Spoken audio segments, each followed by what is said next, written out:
আলহামদুলিল্লাহি ওয়াকাফা ওয়া সালামু আলা ইবাদিহিল্লাযিনা ইসতাফা আম্মা বাদ। সম্মানিত প্রিয় বন্ধুগণ, রমজানের রোজাদারকে আল্লাহ স্বয়ং নিজে নিয়ামল বদলা আল্লাহর কুদরতের হাত দিয়ে দিবেন।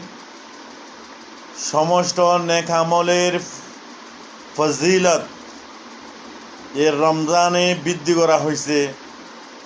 এবং আপনি যদি একটা টাকা যদি কোনো গরিব গুন্ডাকে দান করেন, একে 70 গুণ নেকি পাইতে আছেন। এবং প্রতিটা আমলকে এই রমজানে আল্লাহ তাআলা 70 গুণ বাড়াই দিছে। সুবহানাল্লাহ। এই জন্য আজি সবাই বুজুর্গ দোস্ত, কোনো আমল যেন আমার থেকে না ছুটে রমজানে। গায়ের রমজানে তো ছাড়বো না, কিন্তু রমজানে হাজ খুসুসান যে আমার থেকে যেন তাহাজ্জুদ না ছুটে, আমার তো যেন 3 তাসবিহ না ছুটে, আমার তো যেন এরকম সদকা যাকাত ওয়াগাইরা ওয়াগাইরা যত নেক আমল আছে, এই সমস্ত নেক আমল ইত্যাদি ওই আমলগুলো যেন আমার হাত ছাড়া না হয়ে যায়। এই জন্য আমলের জন্য পাগল হইতে হবে। এই মাসে আমলের জন্য পাগল হইতে হবে।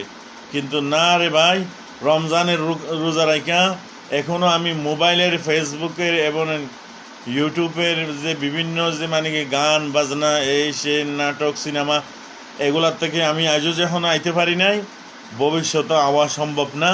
এই জন্য আস্তে আস্তে ত্যাগ করুন, ভালোর দিকে চলে আসুন, নেক আমলের দিকে চলে আসুন এবং আল্লাহ তাআলার ইবাদতের দিকে চলে আসুন। আল্লাহ তাআলার হুকুম নবীর তরিকার ভিতরে দুনিয়া আখিরাতের ইজ্জত আর সম্মান।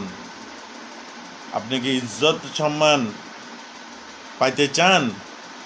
তাহলে আসুন, এক আল্লাহর ইবাদত করুন, এক আল্লাহর হুকুম পুরা করুন, এক আল্লাহর হুকুম এবং নিষেধ আদেশগুলো মাইনে চলুন। দিল ইতমিনান থাকবে, দিল প্রশস্ত থাকবে, দিল শান্তি থাকবে। মানুষ তো শান্তি চায়। পৃথিবীর মধ্যে 4টা জিনিস কি হইতে চায় না, অথচ এই 4টা জিনিস হয়ে থাকে।